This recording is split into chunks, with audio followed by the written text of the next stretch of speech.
hot word today is sustainability, of course. And I think to myself, how long has agriculture been around? Maybe back to Adam and Eve? I'm not sure, but it would seem to me that we already have a hook on sustainability. And not only do we have a hook on it, but we have improved ourselves and we are producing more. We're doing it with better methods. We're saving the soil. We're great stewards of the land, and I think we already have the right sustainability model.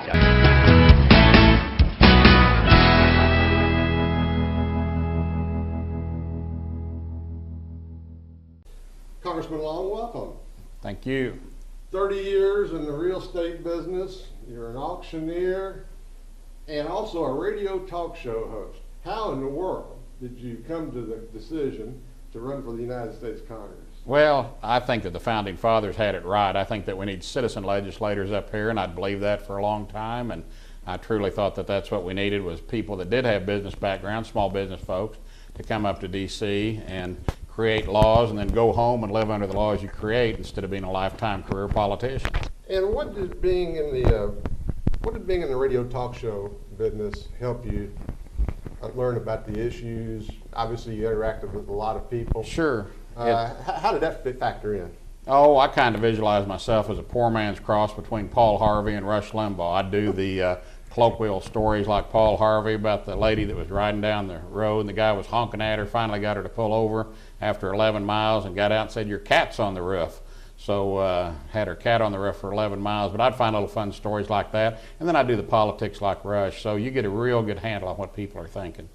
Has this experience so far met your expectations? It has, with the exception of when we got elected, the 87 new freshman Republicans, we really thought we could accomplish things faster than we've been able to. It doesn't take but a couple of weeks up here to realize that you only have a half of a third. You have majority in the House, you don't have the Senate, you don't have the White House, so that makes a huge difference. And I think that disappointed some of us coming in, that the progress hasn't been as great as we wanted. However, when you look back, I read on a campaign of fed up. And what was I fed up with? Bailouts and TARPs and stimulus and Obamacare.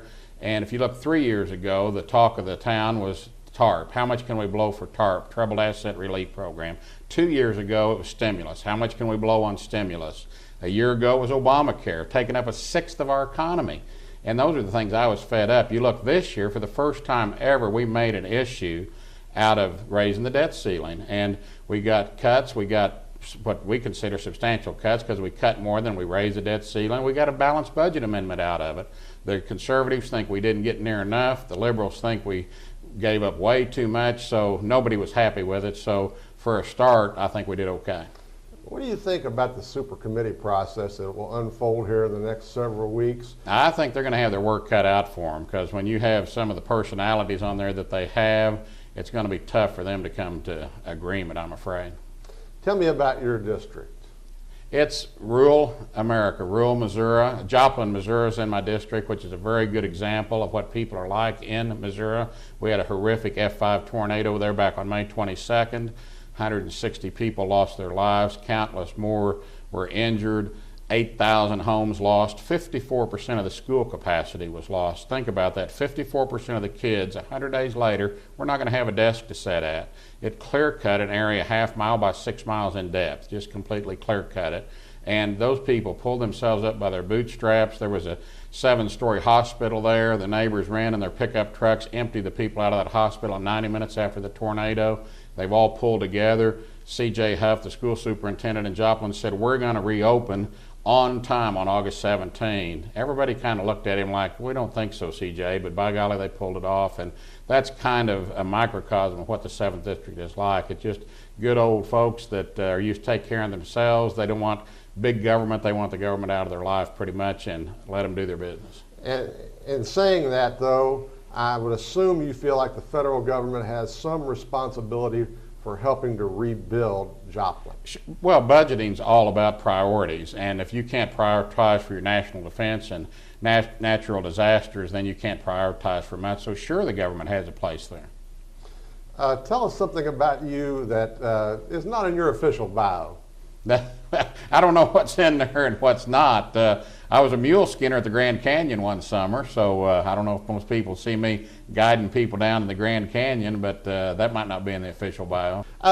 Agriculture in your district, very important. Sure, it's a #1 thing in the state of Missouri. Poultry, you got row crops too. What are you hearing? Few row crops in our district, not much, mostly cattle and beef cattle. Used to have a lot of dairy cattle. And what do you hear from farmers in your district today? What's on their mind? What's got them right now? The worried? drought is on their mind. That worries them more than anything. Corn that made 27 ton last year is making 7 this year on the same plot, and got a lot of issues in the farming community.